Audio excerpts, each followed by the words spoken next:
The Egyptian ambassador to Seoul says his country is proactively seeking to attract South Korean companies virtually across all sectors on top of the transfer of technology. Let's listen into what he had to say.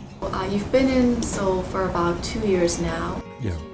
Share with me how your journey has been so far.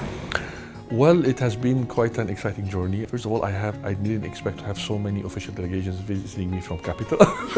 So it's a reflection that we are having really energized relations. Is there a most memorable moment that you would like to share with us? Actually, there are several. First meeting with President Moon Jae-in was in 31st of January 2018. Of course, all developments that has to do with the peace process with North Korea, starting with the Pyeongchang Olympics, it was really history being made in front of my eyes. I visited more than once KAIST and KIST.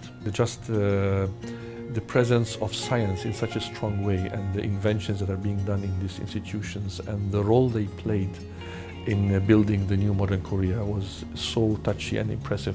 We are in discussions, we are trying to have a branch of KAIST in Egypt because we know the role it played in modernizing Korea, and we hope to be able to copy that model.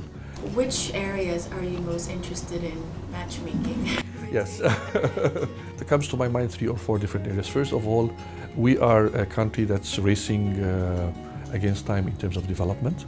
One very key aspect of that is technology. Korea is very advanced in so many areas that we are hungry to have transfer of technology in, whether in joint projects of investments or whether in pure foreign direct investment or in partnerships between Korean and Egyptian firms. But the issue of transfer of technology is at the center of our foreign policy now.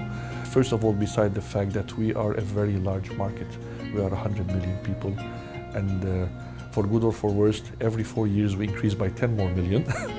And we have a network of free trade areas that give you access to a population of like 1.8 billion people around the world. So we have a free trade area with the European Union, with Turkey, with EFTA, Arab countries. Egypt has launched the 2030 vision. Yeah. And in your opinion, which South Korean industries would benefit the most from expanding their presence in Egypt? Well, as I mentioned, there are 2 sides. We are currently we're having mega infrastructure projects in order to pave the road for deepening of industry and absorption of foreign technology.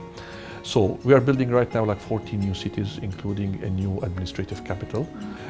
We are keen on upgrading our transportation infrastructure. A third area, which is generic to all kinds of development and applies to all aspects of life, is artificial intelligence. The sky is the limit of how much this could be done in cooperation with Egypt.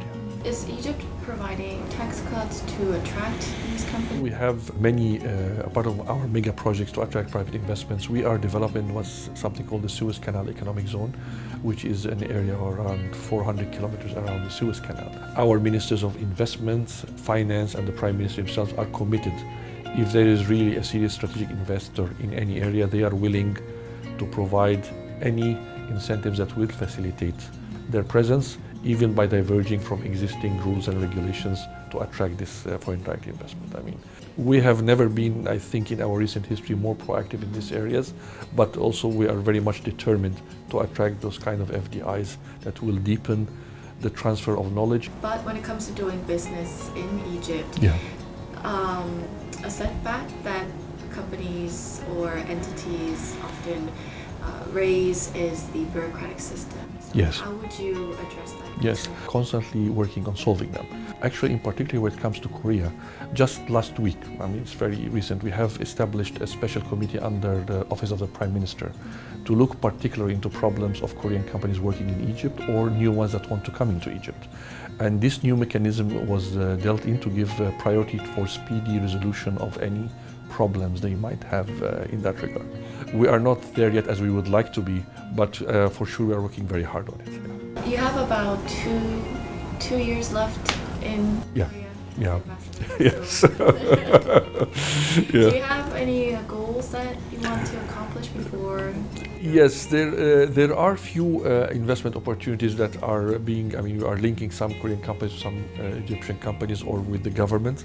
I would really like to deepen that interaction as much as possible. The other two files beside investment, a top priority is the issue of tourism, as I mentioned, and education, the issue of having forged links in scientific and technological areas between Korean top-class universities and Egyptian universities. I only would wish Korea all the best in the years to come. I really hope peace comes around in the peninsula. Thank you so much. Thank you, it's my pleasure.